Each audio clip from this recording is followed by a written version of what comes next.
dia, pessoal. Vamos aqui terminar o nosso último capítulo do primeiro bimestre. Nós vamos falar um pouquinho sobre capitalismo, um sistema vigente até os dias atuais. É um assunto tranquilo e muito rápido de se dar. Vamos lá. O capitalismo ele é um sistema econômico que é vigente até os dias de hoje, ok? Então, a sua importância é estudar todas as suas transformações através do tempo até os dias atuais e ver como é que ele foi se moldando através da história. Então, vamos lá. A ascensão do capitalismo ela ganha força logo após a crise do sistema feudal, ok? Dando início ao que viria a ser um sistema implementado até os dias de hoje, trazendo algumas características que nós vamos estudar agora. A primeira e a principal, e que você sempre tem que ter em mente, é que o capitalismo é um sistema que visa o lucro, ok? Tudo o que importa no capitalismo é o lucro. Então, eu vou sempre tentar dar exemplos de estabelecimentos pequenos, por exemplo, o mercado. O mercado ele abre visando o lucro. Ele investe, mas ele tem sempre a pretensão de vender muito mais do que foi o que ele investiu para lucrar. Tudo bom? Também no capitalismo tem a inserção, ou seja, o início da propriedade privada. O que significa? Significa que nesse sistema a gente já não tem a intervenção tão forte do Estado, ou seja, a propriedade privada ela é mais entendida nos dias atuais. As propriedades públicas do Estado e as propriedades privadas, sempre visando o lucro, ok?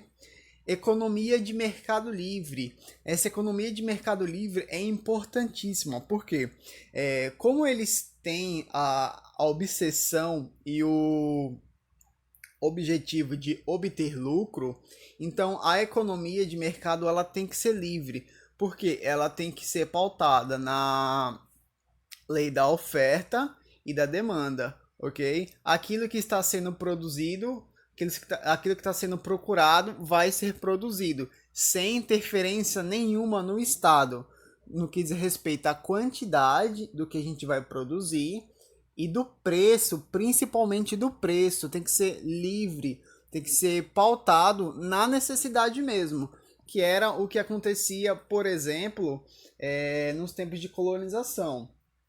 E é o que acontece hoje. Se tiver algo que a gente não precisa muito, por exemplo, as coisas não vão ser tão caras assim. Agora, se tiver algo que é muito requisitado, você pode ver que é sempre mais caro na questão da oferta e da procura. Quanto mais raro, mais caro é. E nesse tempo da ascensão do capitalismo, a gente utiliza o quê? O ouro, certo?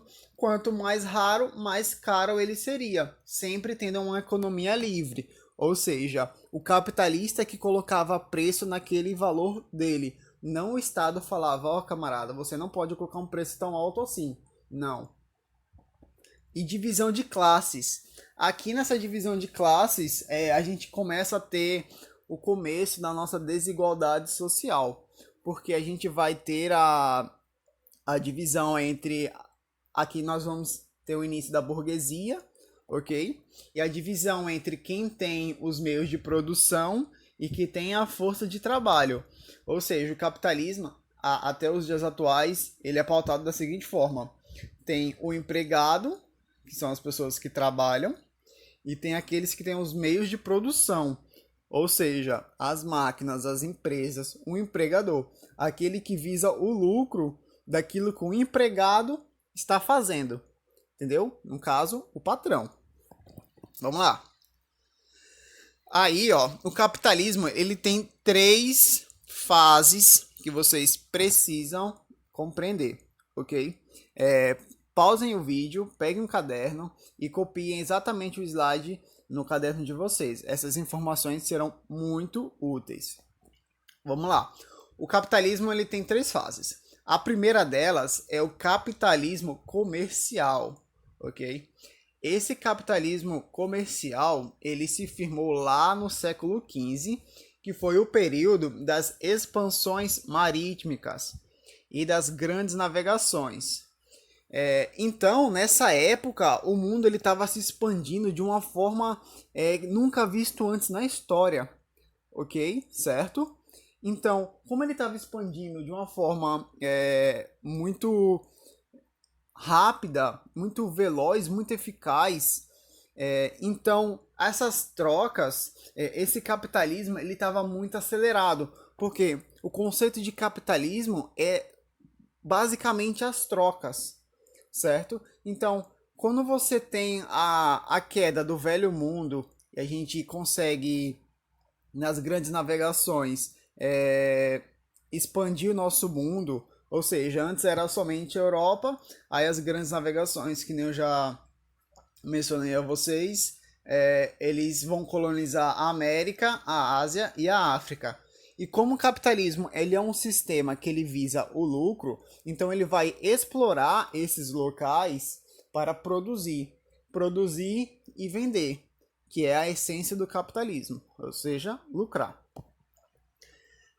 Temos as colônias, que são os países explorados, que detinham as matérias-primas e materiais preciosos, alimentando o capitalismo que estava no auge da Europa.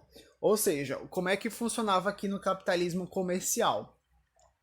Os países europeus, eles colonizaram as colônias, por exemplo, Portugal chegou aqui no Brasil, colonizou o Brasil, explorou todas as nossas matérias-primas, todos os nossos materiais preciosos, prata, ouro, entre outros, e eles pegavam esses materiais para vender para a Europa, ok? No capitalismo mais ativo possível.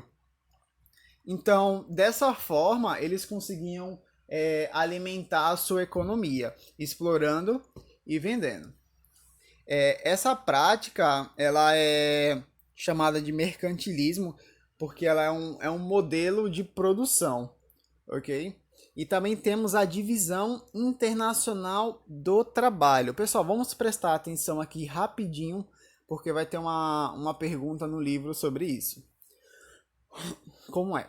A divisão internacional do trabalho, ela se dá entre a metrópole e a colônia. Quem é metrópole e quem é a colônia? A metrópole é o país que está colonizando a colônia. Beleza? Então vamos lá. É uma troca, ou seja, capitalismo, é uma troca entre esses dois. Só que não é uma troca justa. E essa divisão internacional do trabalho, ela acontece até os dias atuais. Vamos prestar atenção aqui. Como funciona? Os países desenvolvidos, eles compram matérias-primas, matérias baratas dos países subdesenvolvidos. E depois eles vendem esses produtos industrializados para os países subdesenvolvidos. Vou lhes dar um exemplo. Funciona da seguinte forma: os países subdesenvolvidos, eles não têm aquela tecnologia, aquele desenvolvimento tão grande, então eles vão fazer o quê? Eles vão pegar os seus materiais e vão vender aos países mais ricos, certo? E o que esses países mais ricos vão fazer? Como eles são desenvolvidos e têm uma tecnologia, eles vão pegar esses materiais que os países subdesenvolvidos venderam e vão produzir os materiais, os produtos. O que eles fazem com esses produtos? Eles vendem. Por quê? Porque capitalismo, eles precisam vender para lucrar. Correto? Um exemplo do Brasil. O Brasil, ele é o maior exportador, o maior produtor de laranja. Mas a gente vende laranja e compra suquinho de laranja industrializado. Certo? Outro exemplo, os países subdesenvolvidos, eles vendem matérias-primas que servem na construção de aviões, de carros. Aí o que eles fazem? Eles vendem esses materiais, essas matérias-primas em um preço barato. Olha que injustiça. Eles vendem essas matérias-primas em um preço barato para esses países. Os países desenvolvidos, que já têm uma tecnologia avançada, pega esses itens desses países mais pobres, fazem seus carros, fazem seus aviões e vendem para quem? Os próprios países subdesenvolvidos. Aí quem é que sai lucrando nisso? Os países desenvolvidos, que têm a sua tecnologia mais avançada. Então funciona dessa seguinte forma, a divisão internacional do trabalho. Os países mais pobres, os países subdesenvolvidos, vendem suas matérias-primas para os países desenvolvidos desenvolver esses produtos e venderem depois para eles mesmos. É assim que funciona. Já nós temos na segunda fase o capitalismo industrial, ok? É bem simples também. A primeira e principal coisa do capitalismo industrial é a sua revolução industrial, que acontece lá na Inglaterra, e suas novas fontes de energia. Então, aqui no capitalismo industrial, a gente sai da manufatura, ou seja, esses trabalhos mais braçais, de materiais preciosos, de colher isso, colher exploração de cana-de-açúcar, borracha, essas coisas, e entra na maquinofatura. Então, no capitalismo industrial, o processo ele vai ser maquinário. Em outras palavras, um processo voltado às máquinas, ok? Revolução industrial, característica, maquinofatura. E essas novas fontes de energia, carvão, entre outras, e tecnologias, ele aumentou muito a produção, ok? Porque o sentido justamente é esse, dessa revolução. Você estava naquele trabalho braçal, aquele trabalho manufatureiro, e pula para um trabalho maquinofatureiro. A intenção é você aumentar a sua produção com as máquinas para quê? Para lucrar mais, que é a ideia de quem? Do capitalismo. Ok? Vamos lá. Produção voltada às mercadorias, geralmente têxtil, siderúrgica, e do trabalho assalariado. É importantíssimo que vocês entendam que nessa fase o trabalho era assalariado. Eu vou explicar para vocês. Deixa eu tirar isso aqui. Por quê? Porque no trabalho assalariado, todo trabalhador ele terá seu salário. E isso é importante para que ele também tenha poder de compra, certo? Se ele tiver poder de compra, significa que ele pode produzir e além dele produzir aquele produto, ele pode comprar também aquele produto. Ou seja, todo mundo tendo dinheiro, todo mundo tem condições de comprar o que é produzido pelos patrões. Significa que o capitalismo vai estar sempre na ativa, certo? Se sempre ele estiver na ativa, então o capitalismo ele está dando certo, porque ele está gerando produção e lucro. Tranquilo? Ok, vamos lá. Liberalismo econômico, onde as mercadorias tinham seus preços pautados pela oferta e procura dos produtos, sem qualquer intervenção do Estado. Então é aquilo que eu expliquei. As empresas, os empresários, os patrões, eles tinham toda a liberdade de colocar o preço que eles quiserem, determinado naquilo que eles acharem mais lucrativo, certo? Então, a palavra injustiça aqui não existe. Existe só a oferta da procura e do lucro. O capitalismo é essa palavra. Você sempre tem que ter ela na cabeça. Lucro. Ok? Vamos lá. Também temos o capitalismo financeiro e informacional, que é a última fase do capitalismo, daquelas três. Lembrando, vocês vão dando pause no vídeo e vão colocando essas informações aí. Vamos lá. O capitalismo financeiro e informacional já é um capitalismo recente dos dias atuais. Ok?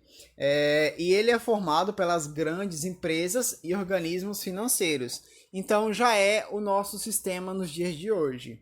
Então ah, passando pelas fases, nós tínhamos aqueles patrões, aqueles reis, lá daquela fase comercial, daquela fase de exploração. Depois nós passamos para as indústrias, na Revolução Industrial, já cresceu, né, as coisas. E aqui nós já temos as grandes empresas. É importante a gente ter noção também que nessa terceira fase nós temos a terceira revolução industrial, que é a robotização da, da mão de obra. Como é que funciona isso? Como nós já estamos com uma tecnologia bastante desenvolvida, presta atenção, isso acontece muito nos dias atuais. Como nós já temos uma tecnologia muito desenvolvida, a robotização, ou seja, as máquinas, os robôs, a tecnologia, já está tomando espaço no mercado de trabalho dos homens, ou seja, dos humanos. E isso traz consequências muito grandes na economia. De que forma? Se a gente for pensar 50 anos atrás, o patrão ele contratava 1.000 cortadores de cana, ok? Hoje em dia, ele não precisa contratar mais 1.000 cortadores de cana. Ele contrata um, dois, cinco, e esse um, dois e cinco, eles utilizam máquinas que fazem todo o serviço daqueles 1.000 cortadores de cana, ok? Então, o que acontece? Para o patrão, isso é ótimo, porque ele não precisa pagar 1.000 salários todo mês. Ele só compra a máquina e um camarada, dois camaradas, cinco camaradas vão lá e fazem o serviço, ok? Então, para o patrão, essa tecnologia, essa terceira revolução industrial é maravilhosa. Mas, para o trabalhador e para a economia no geral, ela é um desastre. Porque são 1.000 pessoas, são 1.000 pais de famílias, são 1.000 mulheres, são 1.000 famílias sem emprego. E isso prejudica, de certa forma, o próprio capitalismo. Então tá vendo como é contraditório aqui? A tecnologia, ela está auxiliando, mas de certa forma ela também atrapalha. Por exemplo, tem vários exemplos sobre isso. Em países desenvolvidos não se tem frentista, que é aquele cara que coloca gasolina no seu carro. Você mesmo faz aquele serviço. Porque é um país tão desenvolvido que você só coloca o seu cartão, pega a bomba e coloca a sua gasolina. Aqui no Brasil nós ainda não temos isso. Mas é fundamental porque essas pessoas que fazem esse trabalho, elas precisam desse trabalho. Então é algo que a tecnologia ajuda e atrapalha de certa forma. Vamos lá. Outra característica são os monopólios e hegemônicos. Que é a diferença entre um e outro? O monopólio é uma empresa que ela monopoliza a produção daquele local. Vamos lá. Digamos que Neópolis venda telefone somente da Samsung, ok? Então, a Samsung está monopolizando o mercado de smartphone, de telefone. Isso é um monopólio. Hegemônicos e oligopólio são vários grupos de empresa produzindo o mesmo item. Então, não é só uma empresa, são vários tipos de empresas. E elas determinam o valor daquele produto, certo? Então, eles são hegemônicos. É tipo o iPhone nos Estados Unidos. Não é só uma empresa, são várias empresas. Mas ali eles determinam o preço daquele produto e a maioria compra daquele local. Também teve a crise de 29, onde as empresas se fundiam e expandiam aos diversos mercados consumidores. A partir dessa crise de 29, as empresas elas adotaram um novo modelo de produção, elas se fundiam, já começavam a se fundir, e elas começavam a se instalar em novos locais para aumentar a sua produção. Que nem lá no capitalismo comercial, lá nas grandes navegações que eu expliquei para vocês, o capitalismo ele ficou muito concentrado na Europa, ou seja, eles produziam entre eles. Aqui não. eles já vão para locais que não são tão industrializados para se instalarem lá e serem novos mercados consumidores. Porque o Brasil, por exemplo, e vários outros países, como eles estão se industrializando agora, então é uma estratégia muito boa você colocar uma empresa num local que está crescendo, porque aí é a sua empresa que vai vender para esse local, então ela vai vender de uma forma bastante significativa. Outra coisa, e a última, é que o capitalismo ele é pautado na balança comercial. Deem pause, escreva no caderno. Balança comercial. O que significa essa balança comercial? Essa balança, ela é um método de regularizar o tanto que você compra e o tanto que você vende. É o capitalismo na sua essência máxima, certo? Então, a sua balança comercial, ela sempre será positiva quando você vender mais do que você comprar. Senão você vai falir, certo? É a mesma coisa que você, novamente naquele exemplo do mercado, você tem um mercado, aí você vai comprar R$ 5.000 em produtos para vender, né? Aí você comprou R$ 5.000 em produtos e seu mercado só vendeu R$ 2.000. Então sua balança comercial ficou negativa de R$ 3.000. É um prejuízo enorme, ok? E a ideia do capitalismo é justamente ao contrário. Se eu vou fazer um mercado e vou comprar R$ 5.000 em produtos, eu tenho que vender esses produtos e ganhar, sei lá, R$ 10.000. Então minha balança comercial vai ser positiva. Essa é a ideia do capitalismo. Finalizando essa onda capitalista que nós estudamos agora, nos dias atuais nós temos a sociedade do consumismo, que nada mais é do que a gente consumir coisas que a gente não necessita. Na segunda imagem, nós vemos um exemplo de consumo, que é nós consumirmos, ou seja, nós comprarmos aquilo que nós realmente necessitamos e precisamos para nos manter. Já na primeira imagem, a pessoa está querendo comprar o mundo inteiro para ela. Tá sendo consumista, ou seja, consumindo em excesso, em algo que você não tem a necessidade, só, simplesmente para ter, que é o caso da terceira imagem. E é o caso do que a sociedade hoje em dia ela se transformou. Então a diferença entre consumo e consumismo é que o consumo você consome para se manter, simplesmente o necessário.